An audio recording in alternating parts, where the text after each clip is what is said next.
Welcome back to the All Purpose Pod for an All Purpose Life, wherever you are today and however you listen to the Call Me Mr. You, the podcast. Thank you again for making us a part of your morning, your day, and your week. We're your weekly mirror check before you change the world, baby. You can find us on Facebook, Instagram, YouTube, and of course, on Twitter. Please like, share, and subscribe. Go change the world. Guess who's in the house this morning? Not just the Bo man, but who else is in here? Somebody as good as Bo. Mr. Herb, man, from the Herb and Raj podcast, seen every Tuesday evening. We had 9 p.m. EST or 8 p.m. 8 p.m.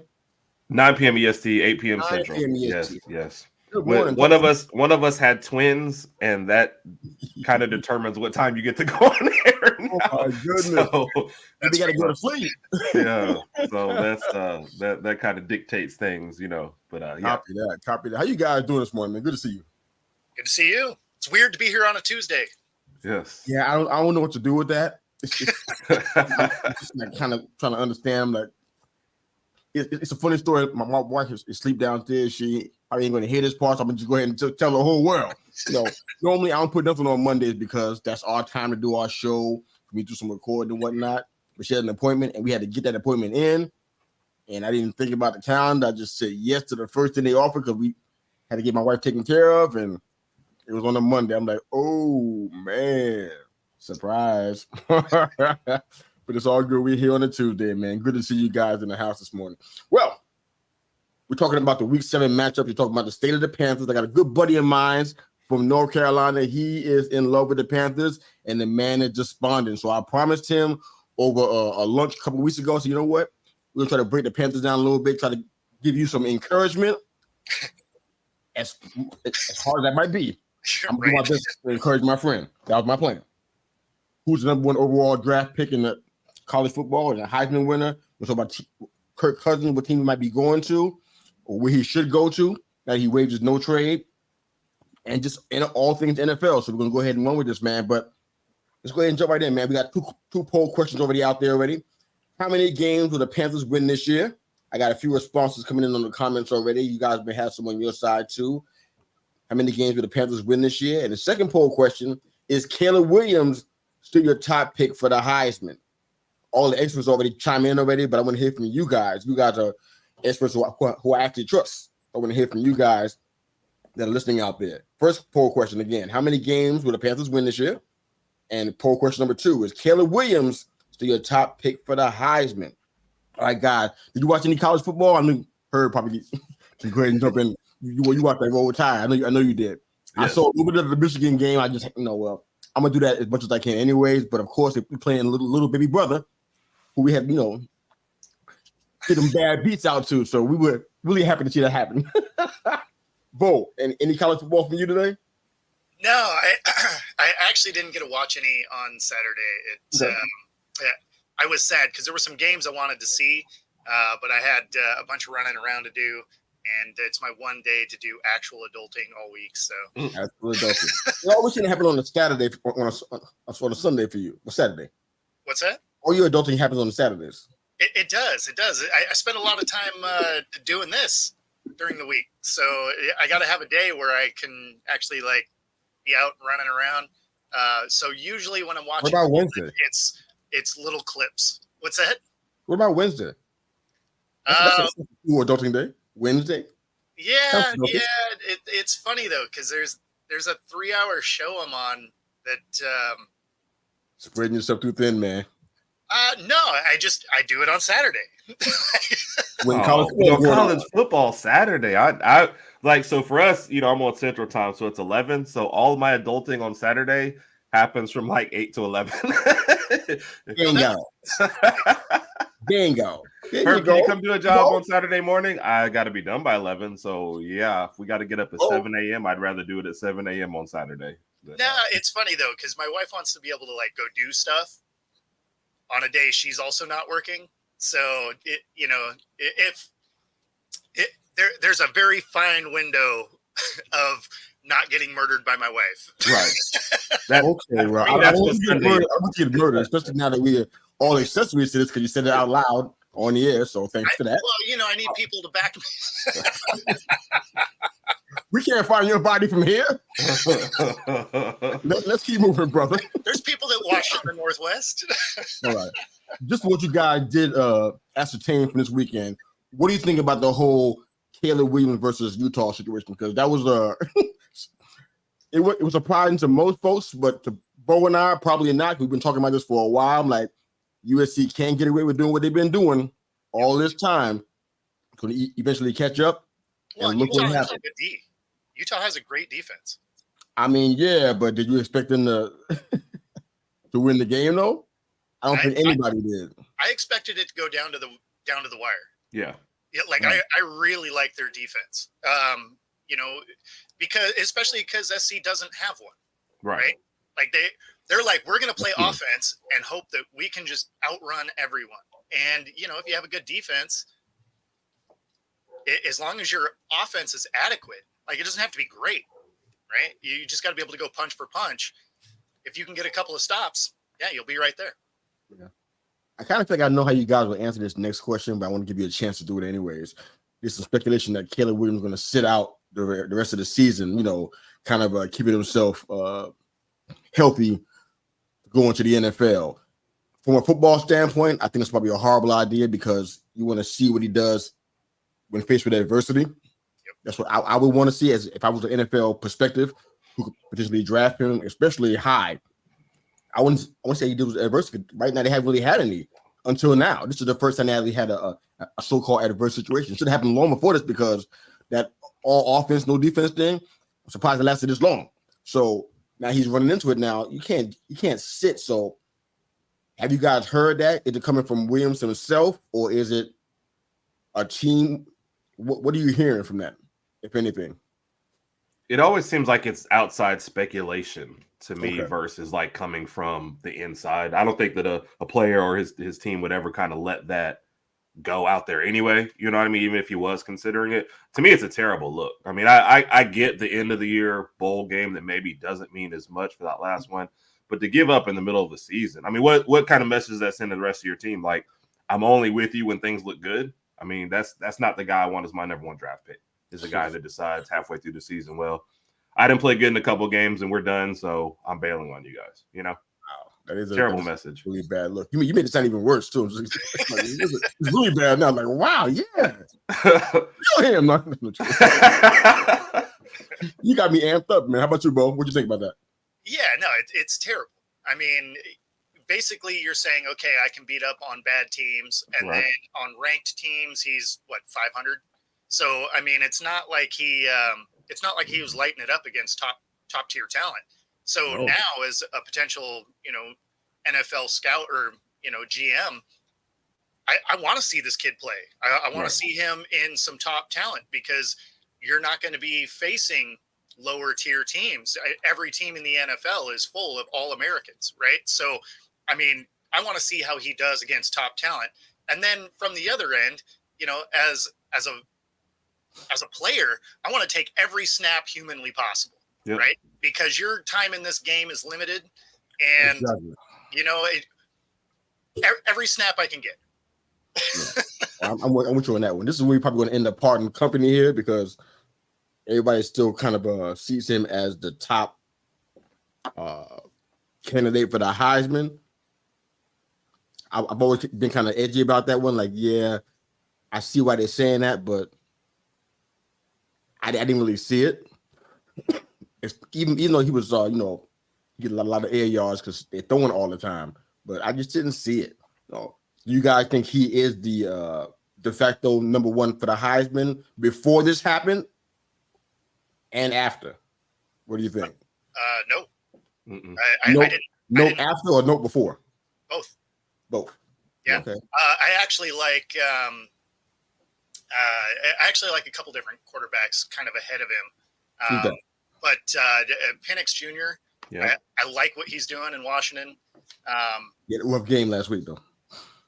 It's funny, though, because it actually told me a lot about that team because they found a way to gut it out for the win. Because if you look historically, ASU gives Washington trouble every year.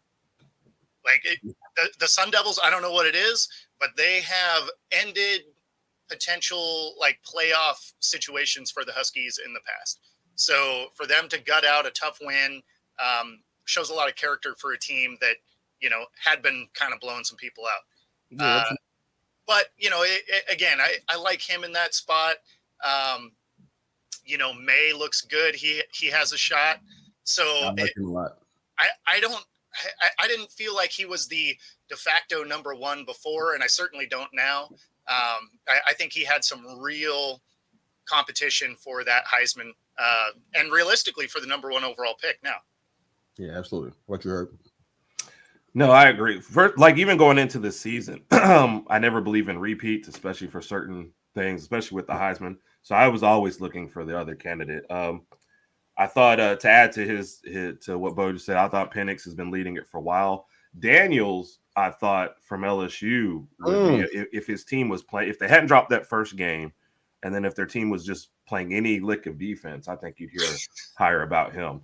But I also think if they win out, and of course, obviously, I hope they don't, but if they somehow win out, I think, and make SEC championship game, give Georgia a good one, I think then you're going to see his name kind of get back into that mix. And then I think the last couple of games maybe been rough for Bo Nix, but I thought he was in there as well. Yeah, I really like Drake May about 2 weeks ago. Yeah, I like Drake May. I don't know about the Heisman part of it. I just like him. Period. Yeah, people are marking him to the Giants. That's just kind of far afield right now. This is way too ahead of schedule to think that way. But I like May a lot. He didn't have a good game last week. I mean, in regards to at least what he normally does. He threw 347. He had 2 touchdowns and a pick, but I like him a lot. So I don't know if he's a Heisman candidate. It's gonna be fun to watch the thing play out. How do you think this factors into the NFL draft now? Because there's a little funny thing going on here. Because now the Bears had the top 2 picks. Right? We're gonna find out a couple of things. One, we're gonna find out if they really love Justin Fields. I guess maybe in the way that they should. Because one thing they haven't had is continuity. And I've seen that on a couple of teams. You keep on changing your quarterbacks out. It doesn't really help out. I mean, even what we saw in New York with the Giants, those changes didn't help. And when DJ came in, he struggled because they were rotating OCs in and out and head coaches in and out. It was bad. You know what I'm saying? So you want to have some kind of continuity there. I know a lot of guys in the fan base want the front office to get totally scrubbed out. I hear that a lot on a daily basis, as a matter of fact. But they got 2 picks, the top 2 picks. And I don't know if they're going to trade out of them, but they got Justin Fields, who I think has a lot of potential. They can work with that if they put some pieces around him. So if you were Chicago, are you taking Caleb Williams, one of those 2 picks? Man. I mean, I guess the real question there is, does Caleb Williams stay in school? Just to avoid them? Right? He's like, oh, the Bears? Nah, it's cool. I can be a senior. If they offer him part ownership, he'll take it, though. Nobody's giving him that. No. Nobody's No. Is it that irrational? No. He's not that talent. Like, every single one of those owners would be like, yeah, that's cute. Have a good time in the XFL. Like, right. So if you were Chicago, you wouldn't take Caleb and Marvin Harrison Jr. back to back. You wouldn't do that. I would take Marvin Harrison Jr. and then I would take a quarterback that isn't going to be a problem before he got in the building. Right. Like if you're already with what pick? There's going to be 5 different guys coming out in the draft. All of them are talented. You're going to have have high Penix. Yeah. Penix. You mentioned Drake May. He's been mentioned up there. Sure. Really? Even if okay, say you don't, right? So I'm asking. I don't have a dog in the fight here. I don't know if it's too high for Penix and too high for Nix. I don't know. I'm just. Well, no. So, like to your point, maybe that is too high, right? So, say you take Marvin Harrison Jr. number 1 overall, you trade back a little bit, and you still get one of those dudes. Yep. So, I mean, and then you get some extra draft capital. I wouldn't waste my time on a quarterback that has already talked about potentially not coming to the draft. That has talked about I need to be a part owner of wherever I'm going. I have heard that. When you have top 10 other talent hitting the draft at the same time, why would you do that? Right. I mean, there's no point in kneecapping yourself as far as culture in the building when you're still building it. Okay. Yep. It's like when you're dating a girl and she's just difficult and doesn't like any of the stuff you like, and then you marry her anyway. Like you're just asking for trouble, right? Like it's not going to get better, right? Especially if you give in to any one of those demands. People are acting like, when a request like this, they're acting like they gave Pat Mahomes that, like when he first got drafted. Like, no, this is not how any of this works. And if you're not even going to win your division, like I need a national title winner. You know what I mean? Heisman Trophy and title winner to come ask me that kind of stuff. Not a guy whose season might be over, halfway through to ask me for ownership. Right. So even then, I wouldn't do it. I want to see you be able to do it in the NFL. Right. Like I'm not handing the keys over to my company to someone I don't know can put gas in the car. Yep. Okay. So Herb, you too. So if you were Chicago, you wouldn't take Caleb with either the first two picks. I think Chicago has a bigger problem. They need to get Fields healthy, and they really need to see what they have the rest of this year. Because if I have the top 2 picks and a chance of another quarterback, I need to 100% know either I'm riding with my guy and maybe I'm using those 2 picks. I agree with Bo. One of those picks probably going to end up getting traded back for sure. That's a smart idea. With Fields, just to help build the team around him. If you're gonna keep Fields, so he needs to get back. He needs to get back on the field, and unintended. And yeah, sorry. This is what Raj puts up with on the show all the time. I feel bad for him. But that D2 kid did fine. Yeah. So you need to get him back out there, and you need to be 100% on what you have. Okay. I got one more question before we move off on this and go into Kirk Cousins. I'm going to get to that real quick, but here's my question for you guys. All the guys you named that were not Caleb Williams, how do they compare to Justin Fields, in your opinion? Real quick bullets on the guys you named, like Nix and Daniels and May. Daniels probably the most similar to him. Okay. Penix, much better pocket passer. Okay. You got in there. May, much better pocket passer. So how about okay, so how many of these guys are upgrades from Justin Fields? I think May is an upgrade. Personally. That's just me now. I haven't seen a whole lot of NC games, but what I've seen, I think he's an upgrade. I don't think it's a slight one. I think it's still an upgrade to me. Well, I'm going to steal Bo's point. If I draft another wide receiver and I give him some good weapons, I would take a May or a Penix in there versus one of those guys. If I was going to keep what I had, then maybe Daniels, only because he's younger, maybe hasn't taken as many hits. We just at the end of the day, this is a hot mess. You know why? Yeah. Because management there doesn't seem to know what the heck they're doing. I think me and both talked about it, I think it was last week or week before that. They had $85 million in salary cap. They spent most of that on 7 players. Mm-hmm. This team should be the most stacked team. I know. I think just have the market went up because they're out there and they can kind of be buyers in their own market, so to speak. But man, the Bears didn't spend that money, right? Right. Look, you can't even name the 7 guys that I'm talking about that accounted for that $85 million. You can't even name any. Probably can't name one of them. For sure. You know who they are. You know what they've done. So to your point, Herb, if they go out and put pieces out there, like, are they going to do the right thing? Are they going to spend right? No, they're not going to do the right thing. The track record is saying no. Yeah. Like, did a different team move to Chicago? Are we talking about the same team? Like, I don't know what we're talking about right now. Management needs to go. I think that's I know I got a buddy of mine, lifelong Chicago Bears fan. That man won't even discuss the team. He won't even talk about it. He loves football. He's a broken man, and it's sad to watch it. He's sad. Now, anyway. So the thing about drafting a quarterback there is you honestly don't even know what Fields is because he hasn't had a good enough offensive line to keep him out of the grass to let him throw the ball. He has some good talent this year, which he hasn't had in years prior.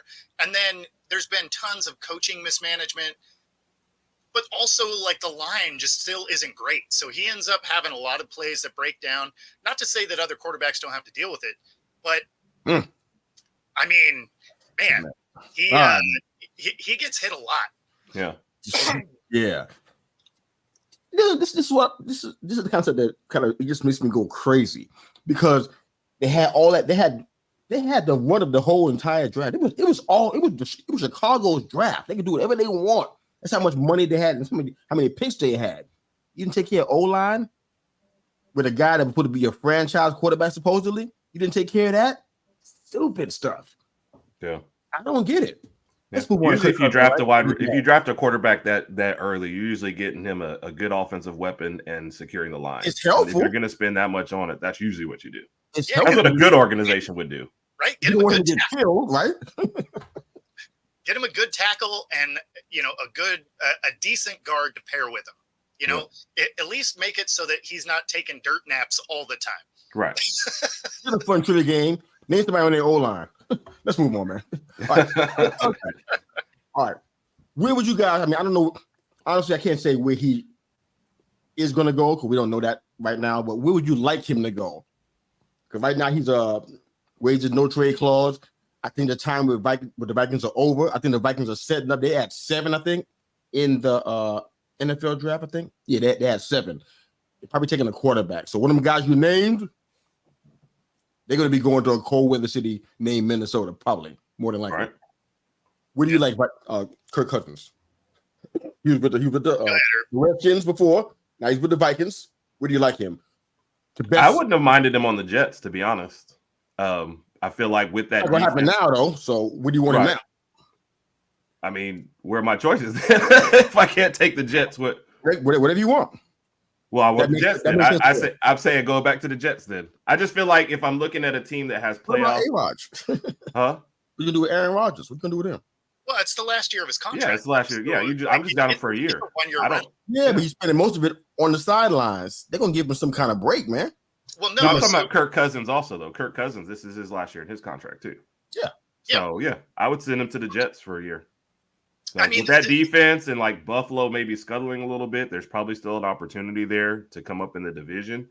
Defense is going to keep you in most games, so you're not asking Kirk to win you a lot of games. You're just saying I need a guy who's not going to lose a lot of games. So we're okay with you throwing the ball away and punting, and we'll keep you in most games. We just need some plays at the end. So they played tough against a couple teams already. I mean, look at the KC game. If they had a little bit quarterback play, maybe they win that one too as well. So who knows? I'm shocked by that comment, man. Why? I'm shocked. Why? I don't see them cutting Rodgers off. If he played the entire season and didn't do well, that's different. But he's out with injury. I think you're dealing with two different situations, though. You're saying like, give me a team for Kirk Cousins for the rest of this year because he's a free agent anyway at the end of the year, and they don't have Aaron Rodgers for the rest of the year, and they do have that defense. Reasonable places that he can actually go. So here's the issue with the Jets, because otherwise it would be a reasonable location. Because at the end of the season, you punt, right? You're not keeping Cousins, you're not re-signing him, whatever, right? You got Rodgers for another year. You've already paid him. So that organization is pretty solid at quarterback next year. But the thing is Rodgers went into this, alternative rehab and surgery and everything, and so he's so far ahead of schedule that you would be, if you bring him in now, if you bring Cousins in now, you're essentially telling Rodgers, I don't care how good your rehab is, sit down, right? And I don't know that that's the message that the Jets are trying to send to Rodgers or fans or anything, right? They want that hope around the organization. But you would lose as soon as you bring Cousins in. But the thing is it really comes down to how much the Vikings just want him out of the building, right? Because they're realistically going to be on the hook for whatever the rest of his contract is this year, no matter where he goes. And then they'll get like a sixth for him and like a pack of Big Red or something. And that's kind of it. So it has to go to a team that is essentially just a quarterback away. And there's not a lot of teams that they're just a Kirk Cousins away. Right. Okay. A team that I could see him actually landing on that, clearly needs a quarterback for the rest of the season. And Josh McDaniels, if he has any hope of saving his job, could use a quarterback that can finish some games. Because otherwise that dude is on the next bus out of Vegas there. So I could see. Wait. You want to put Cousins out there? No, I'm not trying to get that man killed. What do you do to you? I'm saying there's so much stuff wrong with the Raiders. I wouldn't even put up. That's not even fair, man. No. I'm not saying it's a good fit for Cousins. No, but he doesn't get a pick where he's traded to. He waived his no trade clause. I mean, I'm with you on that part. I'm with you on that. So, the Vikings could absolutely dump him in a horrendous situation, and that seems like a Vikings thing that would happen. So, and then this seems like the bad move that the Raiders would take is, hey, let's move off of Jimmy G, get a little bit more durable Kirk Cousins, and still get him killed behind that line. And then, they're finishing the year with Rod Favre out there. So, it seems like a very realistic thing that the Raiders could try and do. They wouldn't have to lose any money to go get him, right? Because no matter where he goes, Vikings are picking up the tab. And, I thought he was not waiving his no trade clause. No. He actually had to actively waive it because it was in his contract that he couldn't be traded. Yeah. I actually saw two articles. One actually had that word in it. Herbert said not, but then I saw other one that said he did. I'm like, okay. Yeah, because every article you look up says he will not be waiving his. Yeah, it's really weird. Clause. Yeah. But it would be smart for him not to waive it. Yeah. I mean, if we were just going to throw out teams that are getting terrible quarterback play but could really contend, obviously it won't work because of the money, but I'd go to Cleveland. I mean, just because of the defense again, and you've got weapons there. The money could work though. Well, I'm thinking because of what they're paying Deshaun Watson. That's what I'm thinking. I know, but I mean, everywhere, nobody's giving money to Cousins because it's the 1 year rental. So It has to be anywhere he would potentially go would have to be a situation where the Vikings are just like, you know what, we'll pay the tab, just go play quarterback somewhere else. It's just really fantasy because we don't really know what's going on. But I got 3 teams that I thought about. It's just fantasy. I'm just thinking like he would do great in these places. Okay. I was thinking about Tennessee because I really don't feel like Tannehill's hanging out. And he's not. That whole team blows up this year. Their backup situation is not. It's not strong. So I'm thinking about Tennessee. I laugh because I'm like, I can't say the Commanders because I don't know what the relationship is, but it was good for a while. But I'll pass. I feel like the Commanders need to kind of clean house too. I'll pass by that one. I was thinking about Tampa. I'm like, because I know Bo doesn't like Baker, and honestly, what we've seen the past couple of the games, all the Tampa might feel the same way. I used to live there, so I kind of know how the Tampa Bayans think. They probably want Baker up out of there as fast as possible, and probably have a more somebody with a more of an NFL quarterback prototype. I mean, he's playing exactly like Baker plays. He'll have a game where you're like, okay, here we go, and then he'll come out the next game and be like, there he is. I'm not going to compare the two of them. That's just not fair. I won't do that. But they're wildly different. Baker's in a different stratosphere than with me. You agree that Cousins sometimes struggles under the hot lights, but look what he did last night. He killed it last night. So that was under the hot. Without Jefferson, that was impressive. The place they said that Cousins doesn't perform well. Look what he did. Yep. And some other names, just tossing them out there. Not the Raiders, the Patriots. Sure. And I even thought about if Ridder's going to be somebody that's not going to hang out with the Falcons because it's kind of hard to tell. I'm hearing so many up and down things about him. Atlanta ain't a bad place for him either. You got a decent O-line. You got a superstar running back that you can that catches passes to. Give Cousins they got some good tight ends over there too. So I mean, that's a good spot. I like that spot more than most of the ones that I said too. I like Atlanta more than most of those. But all right, we just hanging out talking about that. Let's talk about the Panthers, man.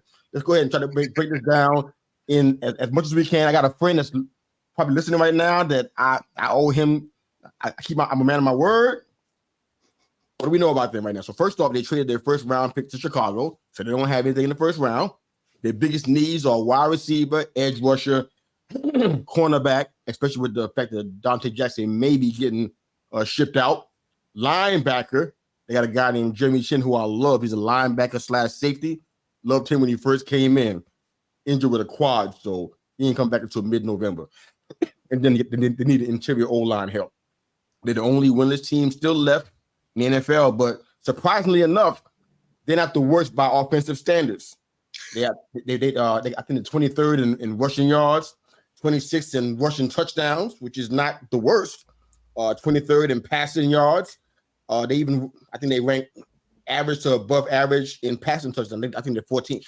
So they're middle of so Bryce Young is throwing the ball. 11th in first downs gained.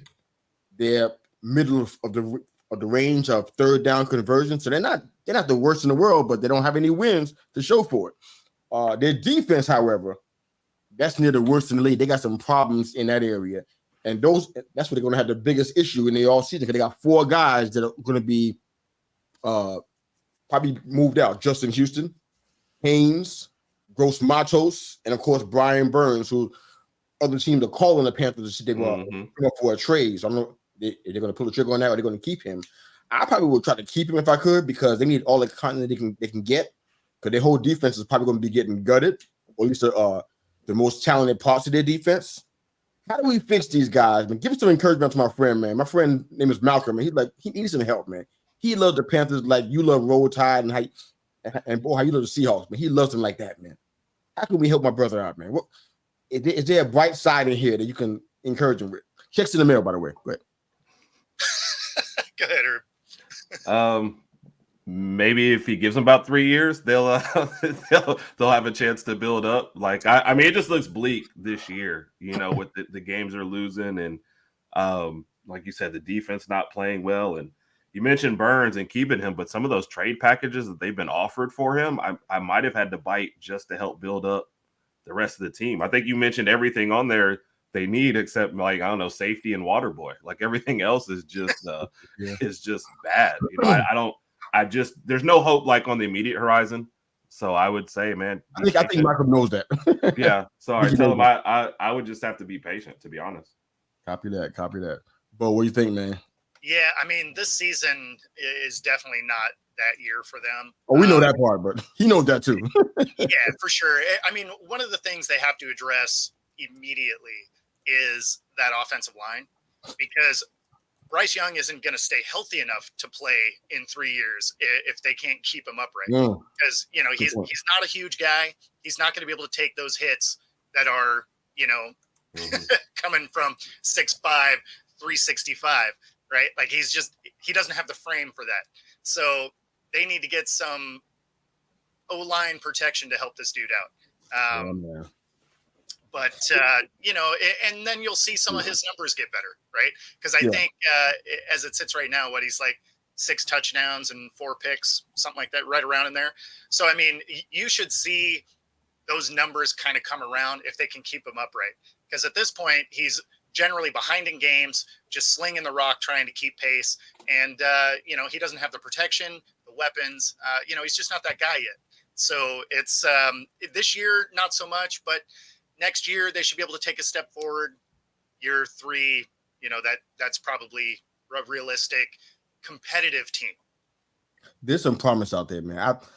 I really felt like in the off season I saw it, and I think on one of the shows that we did in the NFL show, I felt like I said that the Panthers would have like at least 6-7 games in under their belt. I think I said on one of these shows, and I stuck with it, man. I said I saw that they had enough potential to do that, but I don't know. I was looking right now; it's not looking great. I mean, they got a losing record in 19 of their last 29 seasons. It's like they traded coaches out like you change your socks, and it's like, who's next? I feel like this is going to come back at some point to upper management / ownership. It's going to come back to them at some point in time, man. Because the heat's starting to get hot, and they can't avoid it. You can't change your coach out and think it's going to solve it. No, this is a lot of the big decisions have been made from up there.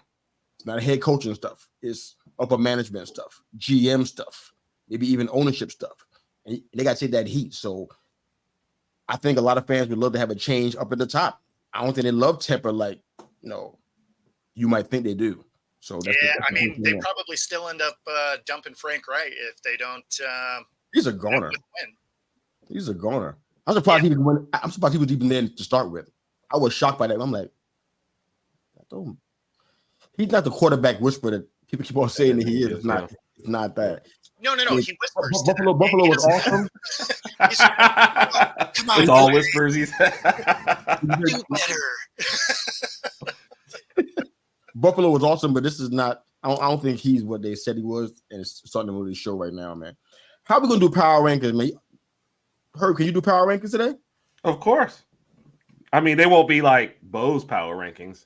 And you got to tell me, are we doing them after this week's games or after games from like 2 weeks ago? Like, what's the criteria for after this weekend? This weekend. Because of time, guys, we got to do this faster than we normally do it. So I'm just giving you the 10. No commentary because we ain't got time for it, right? Right. We got NFL games to cover. So I'm going to give you mine real quick. Up at the top, Chiefs. Oh, no. I changed it now. I don't have the edit. Oh, snap. Okay. You go first. See? All right. Bo, go ahead and do yours. I'll get mine. I got it. All right. So we did end up with a little bit of movement at the top here. So I got KC at 1, Eagles at 2, Niners at 3, Dolphins at 4, Bills at 5, Lions dropped to 6th, Ravens at 7, Cowboys at 8, Jags at 9, Seahawks at 10. All right, Herbie, you get yours. Go ahead. Keep in mind this off the top of my head. Yeah, Chiefs at 1, Eagles at 2. I think I might go with Ravens at 3, Dolphins at 4. Because of my love for a fellow friend, Lions at 5. Niners at 6, just because they look rough lately. I don't think they're the 6th best team, but that's where I'm giving them right now. Let's see. Who am I missing here? Jags at 7. Is that where I'm at? Yeah. Jags at 7. Let's go. Who else am I missing? Cowboys at 8. Mm-hmm. Bills at 9. And a toss-up for 10. Toss-up? All right. I have no idea. Shoot. I'll give the Seahawks at 10 just because I like Bo. All right. Well, my ranking don't mean I don't like I love you, bro. But mine don't have the belt in it. But my first one I got the Chiefs. I got the Eagles at 2. I got to give props to the Ravens, man. I got them at 3. Yeah. Don't like how it's been done, but they winning. Lions dropped down to 4. Niners, not good. Past couple of games, dropping down to 5. Yeah. Dolphins, Cowboys, got the Steelers coming in for the first time in our power rankings at 8. Got the Jags at 9. Got the Browns sitting at 10. They've been winning, but I'm kind of edgy about that quarterback play. So I got them at 10. So all right, power rankings. All right, so we got enough time probably to do a couple of games apiece. Who wants to jump in? What you got? Well, let's go. All right, so I'll go ahead and start off with TNF. This will be really quick. Jags and the Saints. I'm not sure where you guys picked up for them to win. I think I had the Jags to win this, but numbers wise, I have no idea what I had. But it seemed to be there's a problem with both of these teams starting off fast. They both have problems with this kind of stuff, but with New Orleans, it's even worse. And the timing still seemed to be off, even after all this time. I know Carr was out for a couple of games with injury, but the timing is still off. It's a lot of drop passes from the wide receivers, man. I mean, they outgained them, the Jags, I think 407 to 330. They're not finishing drives with points 2 weeks in a row. I mean, since Houston, they have been able to do that. They rallied in the fourth quarter from 15 down. I'm gonna say right there, that little section right there, that part. If you go back and look at if you can see the tape or some of the game where Carr did that, it was precision personified. I mean, he was the best I've ever seen him in that little small pocket. I mean, that pass to Thomas, it was like everything was just like smooth, and they drove down the field and scored. I'm like, where's that guy every other game? It's really weird to see that. But they capped it off with the Taysom Hill touchdown run, got the ball back because of some good defense, 17-yard pass to Thomas. I mean, Derek Carr was elite in that little rally right there. But then, all these third down fails, it just ended up killing them. They were like 3 for 18. And it's like, we had the Saints winning the division. It's not a hard division to win right now because of what's going on with the other teams, but man, I don't know if they can end up not winning the division. As bad as they're playing right now, and even in a bad division, they can end up not winning it. What are your thoughts on that game if you have any? If not, we can keep moving. No worries. It was quiet. Go ahead, Herb. Well, I just you're kind of like it's what you've been looking, I guess, for the Jags. This year maybe having a little bit better game and maybe a little more continuity. The division's there for the taking. We kind of mentioned with the Titans scuttling and not knowing going on with the Colts. So, me from a personal standpoint, I still want to see Ridley get a little more involved. I think that'll help boost the team up a little bit more. But I think for the Jags, you've got to keep putting it all together every week. So it was a good win for them, especially when maybe defense didn't come to play like you wanted, but very, very good win for them. Yeah, absolutely, man. Right. Yeah, I mean, I don't really have anything to add to that. Like, it was a good win. Next game. What you got? I know you want to do the Lions and the Ravens, Bo, right? Was that your plan today? It wasn't, but it should have been. Because, wow. Yeah, that was bad. I did not expect them to. Sure, I'll talk about it. Yeah, well, if you don't do it, I have to do it. Then that means when you guys got to do the Giants games. So no, it's fine. Yeah, I'll do Lions Ravens. Yeah, so I mean, this was definitely a surprise. Mm-hmm. And the biggest surprise about it for me was the letdown of defense from the Lions, because they have been playing so well. The offense was still decent, but that defense really just didn't show up. I don't know if they thought they had a Monday night game, but they did not get off the bus. So, and then huge credit to the Ravens, because they played in an amazing game. Lamar was surgical out there throwing the ball, which was awesome to see. I had them in my Super Bowl pick. So it was nice to see this team starting to perform the way that on paper they should be. Agreed. But I really thought that this was going to be a high-powered, close game to the end. I did not think that it was just going to be a dumpster fire from the jump. Yeah. Fair enough. That was what shocked me, was how fast that game was over. If you're following along, and it just felt like in the first quarter, okay, what else are we watching? That was just amazing. They jumped all over him and it was done. Yeah, I mean, basically you got off the couch. You're like, I'm going to make some popcorn. By the time it's done popping, it was like, oh, I guess I can watch something else. Yeah. I had a question about whether Todd Monken's system was going to work with what they had going on, but it was slow, but it's starting to come together. I mean, you got the O-line protection, wide receivers are open, man, and Jackson is hitting me. I think he threw for 357, almost had a near perfect passer rating on Sunday. Still running for touchdowns still. So, I mean, I guess we can't stop him from doing that part. I'm concerned about it sometimes if it's happening with too much frequency, but he's doing that. I think the Ravens had 8 passing yards of 20 yards each, which is like a record this season. I mean, they just throwing the ball all over the field, and it's been working, man. The Lions, I don't even know what happened. They just got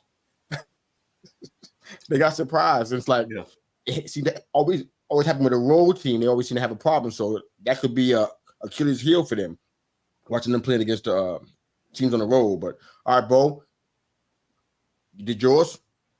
Son, you heard? Yeah. Well, so one of the game, I didn't get to watch the game, so it's mostly highlights. But the Buffalo and New England game was just. I mean, you're watching the score, come across, and I'm thinking, okay, I mean, they're giving them fight early, but third quarter they're gonna get overwhelmed or whatever. And Mac Jones playing with 25 for 30. I didn't think I'd see that stat line. But the most impressive thing is when Buffalo scored that last touchdown, there's less than 2 minutes left in the game, and you're thinking you have to get a touchdown from the New England offense.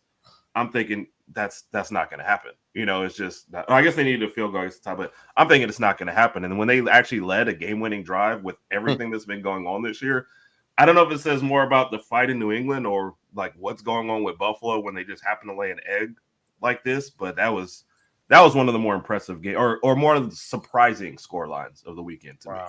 Yeah, me too, man. I was like, wow. And see, this is the part that's frustrating. I think Bo can attest to this. I talk about Mac Jones a lot more in this show. I think I don't know why. I'm not a Pats fan. I talk about him a lot in that game that he played against the Eagles. No, I'm not. But I talk about him a lot because that game against the Eagles, right? I actually had time to sit down and watch it. There was distractions in my household, but I was just blocking them all out. I could see. I was seeing like I never saw before. And Mac Jones, man, he was just dicing the Eagles up, man. I think he had like 522 yards in there. He was just dicing them up. It was surgical. And it's like, if he plays like that, man, my prediction for the Pats early this year would happen. Right. They'd have 8 games locked in. And it's like, but that's not what's happening. But see that again, him come back and kind of have that research. I'm like, why does he keep? Where does he go for games? Where's that? The Mac Jones that I saw. Where does he go? Right. You know, he comes back and reappears with a cape on. Here I am. I'm like, where you been? Mac Jones is funny though, because if he can stay clean early, he'll have a decent game. Right. If he gets hit a couple of times early in the game, like a good hit, right? Like if somebody gets in for a sack or something, mentally, he's just not the same guy the rest of the game. I don't know what it is. Like, I don't think it's to the level of Darnold seeing ghosts or anything, but it's one of those where he's a different dude after he gets hit a couple of times. It seems to affect him more than your average quarterback. But if he can stay clean, yeah, he can throw the ball. Like, there's no debating that. I mean, when he came out in the draft, he was the most polished guy in his draft. He had the lowest ceiling of the guys drafted. Right. But he was the most ready to go. What does the problem that with mean? him, huh? What does that mean? What part? Guys that have the low ceiling, and those are the guys that end up going to the Hall of Fame. As long as you got a good system around him, you definitely can. Exactly. He's just not. He's not the Josh Allen, Joe Burrow, throw the team on my back to get a win guy. He's I got to play within the system, and there's nothing wrong with that. There's nothing wrong with that quarterback. If you have a good line and a nice system, I will take a dude that is smart with the ball and accurate over hero ball any day of the week. Yep. Hero ball's fun to watch as a football fan, not as it being your team, but as a football fan, it's exciting to watch. If it's your team, you're just like, come on, man, make smart plays. Yeah. To his point, Mac Jones' full season at Alabama, and I think some Alabama fans seem to ignore this. He had the Heisman winner. His running back was 5th in the Heisman voting, where Mac was 3rd. Probably the best play caller that we've had in Sark, now the coach of Texas, and a great line. And he's one of those guys that you're like, he knows where everybody on the field is supposed to be, when you draw up the play. And he can get it to there. But like to Bo's point, if anything is off kilter, if something happens, like Mac's not that guy, like to change it up and to make it better. So, but if you set him up, he's going to be great for you. So. Yeah. And there's a lot of quarterbacks, right? There's only 4 or 5 guys that are hero ball. I can make the difference on my own. The rest of them are the Brock Purdy's, the Geno Smiths, the Kirk Cousins. Like, they need the system to work, right? Like, it's not like they can just go out and make a win happen. They're not Mahomes. It's just they need a good system, and there's nothing wrong with that. You can be a very effective quarterback in the NFL and win championships, go to the Hall of Fame, all of that, being that level of quarterback. But you just need to be in a situation where the coach schemes for what you're good at, and you have good pieces around you. Yep. Yeah, so much fun. We got listeners out here. Say good morning to half of the Herb and Raj podcast, soon to be award-winning podcast on your YouTube channel and on Twitter. Herb and Raj at 9 p.m. EST every Tuesday evening. Second half. Good morning, Raj. Good to see you. And good morning to the mother, Madame Crouch. Good morning. Hey. Good to have you in the house. Yeah, my Commanders, Giant, it's going to be short.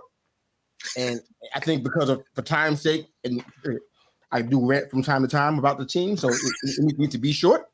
But for me, I'm like, how did this happen? Everybody else is celebrating, and they're saying, man, yeah, we got to win. We beat the Commanders or whatever, and we look good doing it or whatever. How did this happen?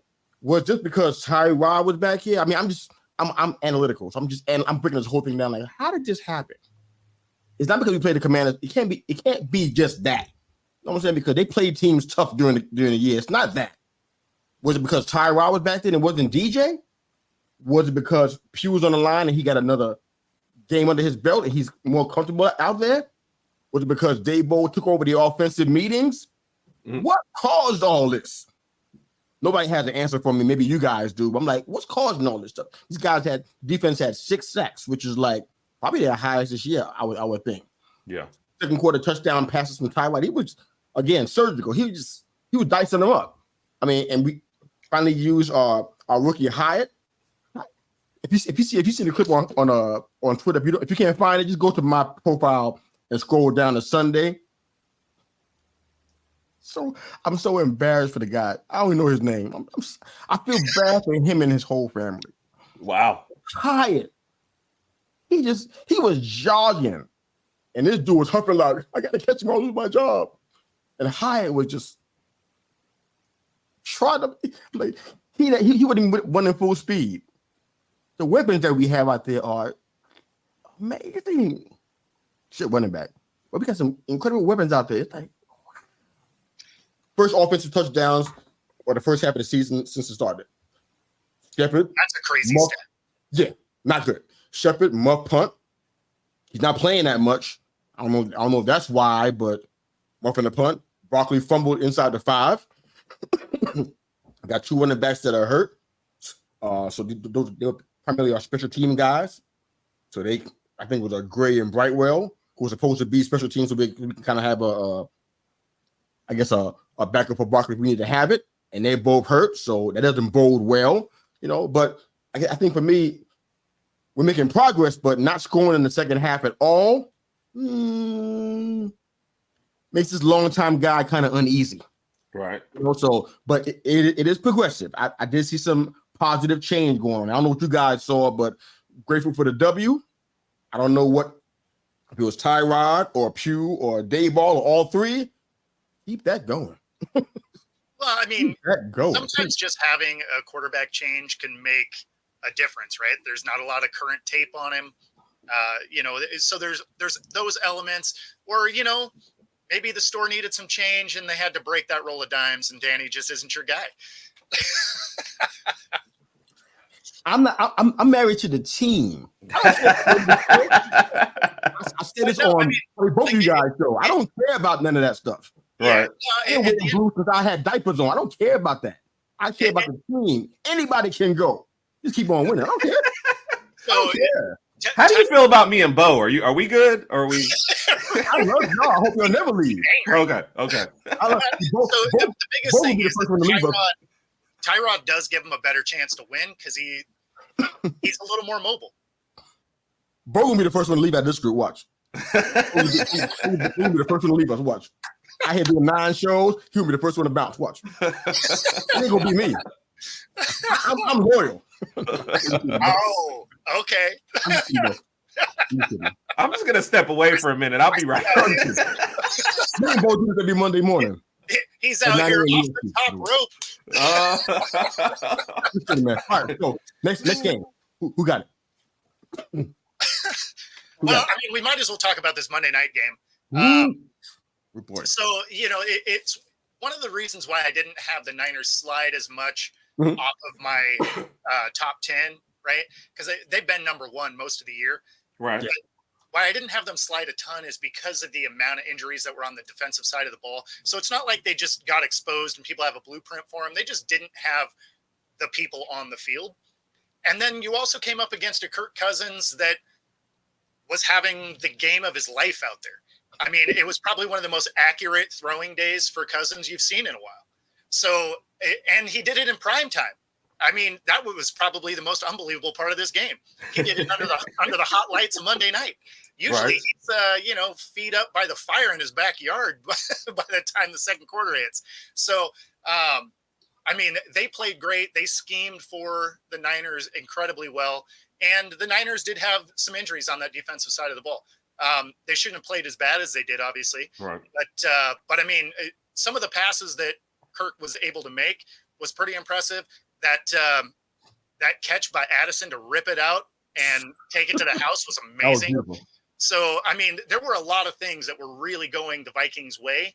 I mean, you don't typically rip the ball out of a defender's hands that just picked the ball off and then take it to the house. Like that is not a common occurrence. Yeah. That is not a week in and week out kind of accomplishment. So they had some things that were going their way, but I mean, kudos to the Vikings. They put quite the game together.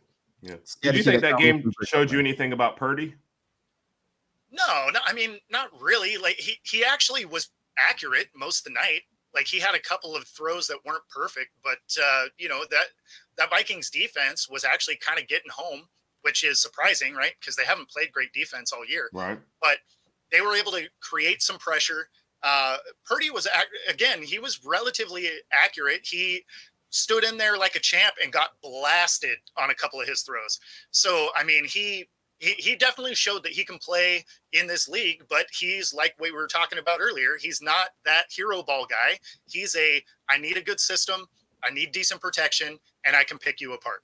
If I got to go into hero ball mode, he may not be that guy. I did like his breakout scramble for first down that should have been a huge sack. So, I mean, he has athleticism. He's not the best runner in the world, but he does have athleticism.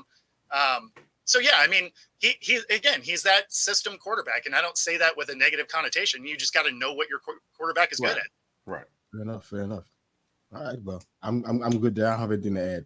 You got a Miami and Philly, Herb? Raj is not going to like this part of it. I don't know if it tells me more about because he's a huge Dolphins fan, but it's like as a Dolphins fan, are you concerned now that you've lost to the only two teams that are above 500, on your record? And I know this game is probably closer than maybe the 40, but it's still a double-digit spread in both. The Bills game wasn't, close at all. And in this one, it just felt like you could just never get over the hump with Philly, and they were just kind of like it's almost like they were toying with him, like, okay, we're kind of even right here, but we know we're going to win this one in the end. And,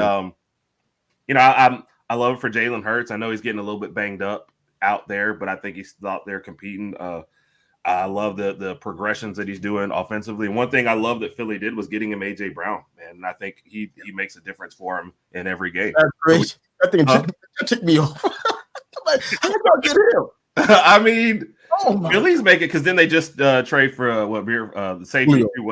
I mean, they're making moves and they're saying, look, our time is now. We want to continue to build. But it kind of goes back to what we were talking about with quarterbacks, though. Get him a good line, get him a number one wide receiver, and then you see what his actual development is. But anyway, Philly, it's like people have been disappointed with Philly because they don't seem as strong as last year. Well, it's hard to, start off the first 10 or 11 games undefeated like every year. People could really come for you in year two. Yeah. But they're sitting at 6-1, a great win over the Dolphins. I mean, Philly, they seem like they're still on that path for the Super Bowl. For the Dolphins, you got questions to answer. Are you just going to beat up on bad teams this year, or can you actually bring it when it matters? And Raj, I hope he forgives me, or maybe I hope he's just logged off by now. We'll look for his comments. He's still commenting, so we'll talk about that after this. I'll share the comments as we get to it. But he's still commenting, so he's still here. Okay. Raj, I love you, bro. I love you. He still hears you. But yeah, I mean, their 5 wins this season, against teams that had a combined, I think, 8-25. I'm like, it's not world beaters and whatnot. And one team that had a winning record, which was Buffalo, I think it was 4-3, something like that. Yeah, they lost that game by 28. So it's like those are legit arguments, and that's why they falling down our power rankings. It's only fair, man. But wow, I think with me and Bo were talking about the Eagles a little bit. Be real brief. They just haven't been playing well, especially in the first half. It's been ugly, and then in the second half, they kind of do enough things to get by. I don't know if we could do a whole season like that, but. Right now, it's working good enough. And wait, so you're saying a team that plays bad in the first half and then plays really well in the second half might not have a good future? No, I'm just saying that I don't like that they're doing that. Super Bowl aspirations. I'm just saying that's very personal to me right now. So that's. Wait a minute. Okay, wait. What are we talking about? We talking about the Tide? Yes.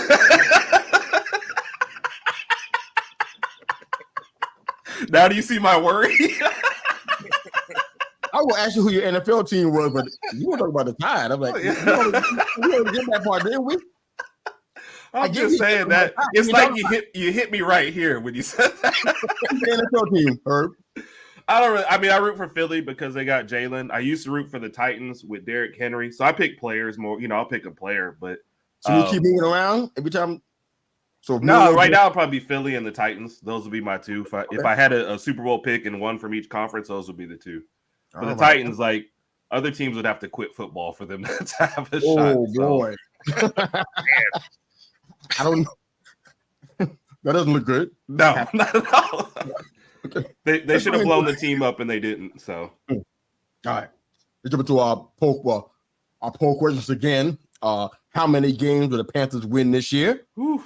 You guys can chime in before we get to our comments on that one. And the second one is Caleb Williams the top pick for the Heisman? You guys might have already answered that second one already. Yeah. But before we get into our comments, we have a lot of them, so let's go ahead and jump in. But do you guys like the Panthers to win a certain amount of games this year? Maybe like 2. Okay. Without really That's looking. what I had him at. Yeah. 2, maybe 3. Right. And that's provided Bryce can stay healthy. Yeah. Well, I had 8 originally.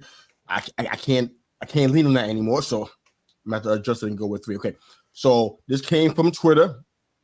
Most of these guys, man, you're so lazy. You can't put your comment into a link. It's lazy. I got to copy and paste everything for you guys. I'm mad with you guys. Eric P said 2 wins, and he said no, Caleb Williams is a fraud. The winner likely will come down to Michigan or Ohio State, and who wins between JJ and Marvin Harrison Jr. All right, go blue. All right, this is from Matt A. The Panthers are going to win 5 games. Which you told me which one they're going to be. I'd love to see that. Caleb would never be my pick for a Heisman. Marvin Harrison Jr., the best player each week, the MVP. Penix probably wins it at this point, but Harrison is the real Heisman winner. All right. Real quick on that one, just 2 seconds.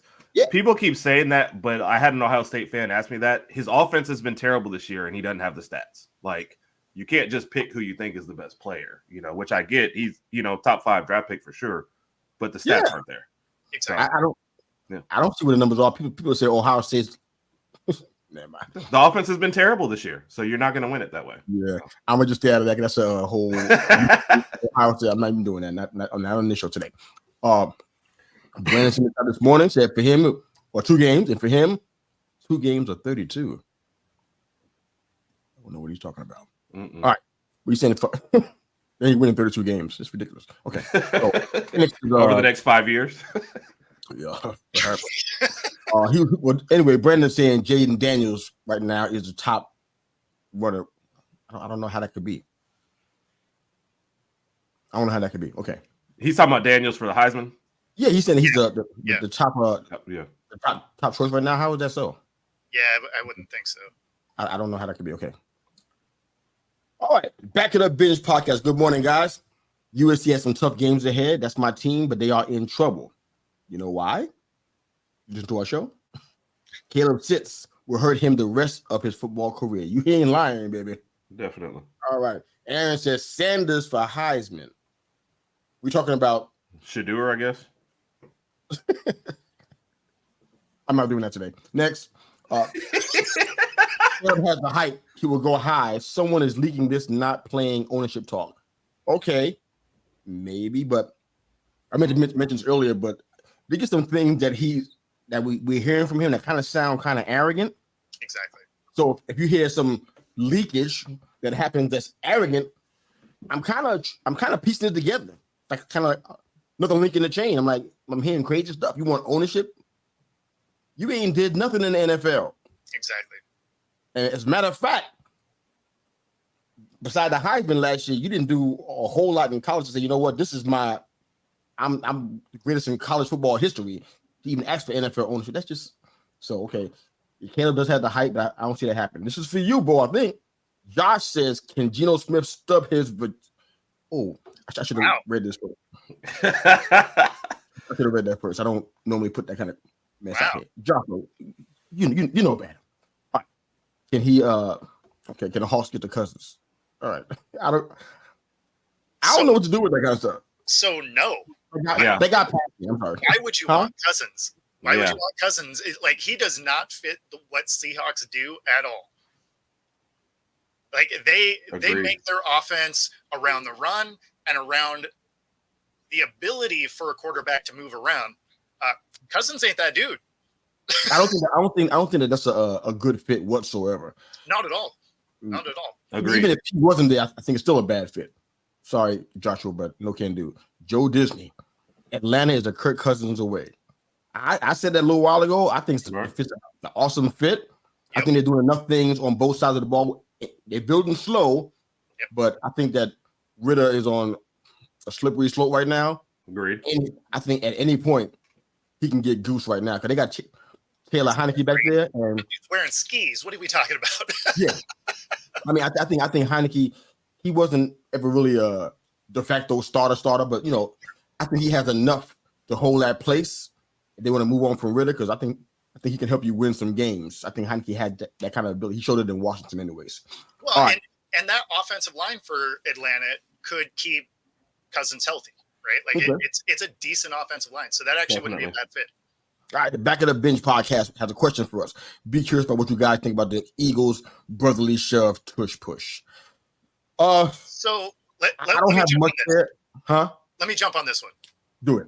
All right. So, as a football fan, in general, if you don't like the tush push, right, or brotherly shove, or whatever you want to call this thing, don't let them have 3rd and 4th and 1. Your defense already let you down.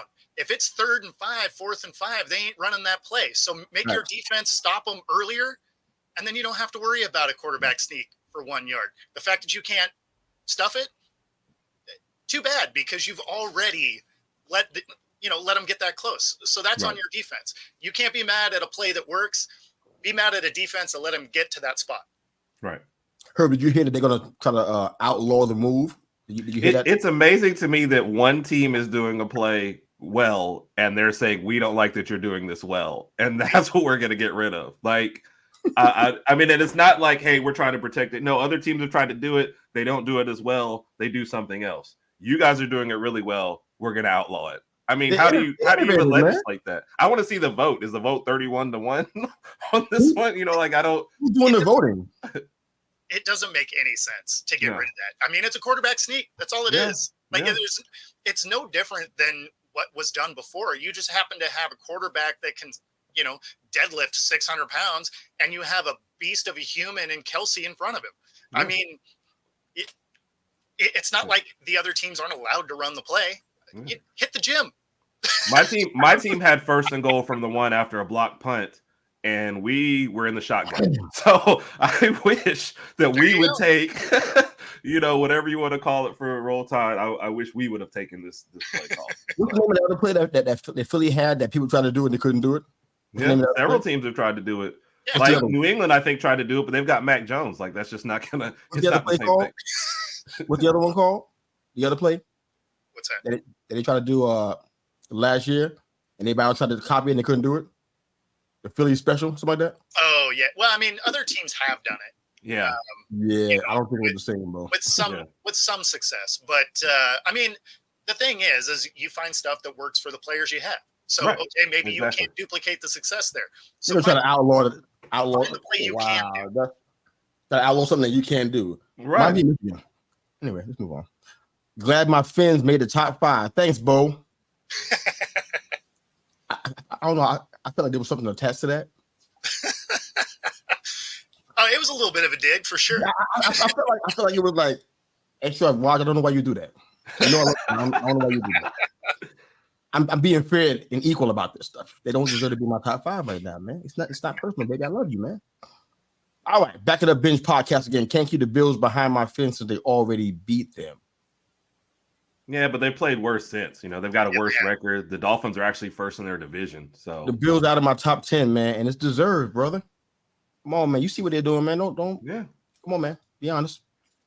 At this point in the season, who's the NFL MVP? It's a great question. I have no idea. Yeah. It's easy to go Mahomes because it just right. Kind of what we do. We just keep saying it over and over again until it's not that. If you were going to take a running back, maybe Christian McCaffrey would make it into like your top 5, for what he's doing. If he was doing the same thing the past 2 games, I probably would say yes to that. But now I can't put him there now because it's not continuous game to game. I can't. I don't know anybody in the NFC at all. I thought he still had a decent because he scored again in this last game, right? Yeah, I think he scored twice. Like, man, that's not. He's doing work even in a loss. That's not all. The reason why we were thinking that because he was getting a lot of yardage, so he was just doing 1 yard rushes, and then we said, "Oh man, McCaffrey's great." No, he was doing stuff beyond that. That's why I had him so high up before. Yeah, I mean, a receiving touchdown and a rushing touchdown in those last game. I mean, and they only had 17 points. So, I mean, I think he's carrying a load over there. So, yeah, I mean, I think you're probably judging the team success versus his individual. Yeah, because I mean, he had over 100 all-purpose yards, a couple of scores. Like, I mean, I don't know how much more you would have wanted him to do. I'm gonna just stick with Mahomes for now. That makes more sense because if Mahomes not playing, that ain't happening. Sure. Yay Ravens. Mom said yay Ravens. All right, love it. All right, Rock. Mac Jones 2020 season at Bama was phenomenal. Such a good team. Here we go. Let me guess. You like Bama? They put everything together that year. So, Ron, come on, man. Who did Tom Brady play against in his final college game? He was at Michigan. I don't know who he played against. If this is Raj, you have to guess it's Bama that he's talking about. I'm going to assume it because he seemed to have a fetish about Bama. So I'm going to just go ahead and say Bama. I mean, I don't know. I mean, Tom Brady didn't play a whole lot of games at Michigan. I don't know. All right, this is our final comment, and guess who it's from? Bama. Say, yes, Herb, sigh. I'm concerned we destroy bad teams and play poorly against the better teams. Not going to make it deep into the playoffs like this. It's true. Any comments, Herb? I know you have some. No, I mean, I don't want to pile on my bro here because I'll probably talk about it tonight as well. But yeah, I mean, it's you get blown out by the Bills and you lose a tough one against Philly. You can't just beat up on the weaker teams. I mean, something's got to be solved here. Is it health? Is it the offense just falling apart when it's a little more physical? Like whatever it is, it's got to get solved. Copy that. Yeah. Bowl any post? And it was the Orange Bowl, Tom Brady's last game against Alabama Crimson Tide. All right. How did Michigan do? They won 35-34. Was it because of Brady per se? I haven't looked into the stats. I just looked it up. What? Oh yeah, 369 yards, 4 touchdowns. Oh my God, that's a good day. That is a good day. Very, very, very good day. And then he gets drafted in the 6th round. Like nobody was watching this game apparently. Now you just have to have a good pro day. That's why I don't trust. Exactly. A pro day that you invite people to on your own campus, and that gets you drafted. That's why I don't trust the first round of the draft. It means nothing. It really doesn't. But okay, any any final thoughts, Bo? Man, I got to bounce back and pick them because holy crap, I got beat down last week. It was every underdog style win. Man, I was just watching Sunday, just mad. I'm just like, there's no way. Hands down, the worst outing of Pick'em I've ever had playing to date. I mean, it was a tough weekend. It was rough. I even dropped surprises all around. Look how many games with surprises. Who knew that? They were all surprises.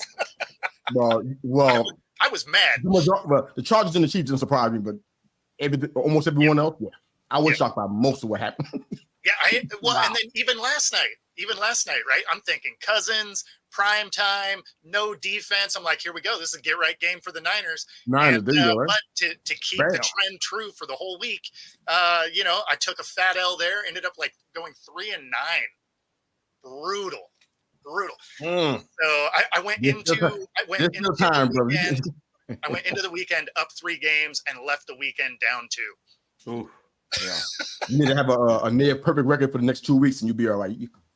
Right? I gotta do some work, and I need some teams to actually show up.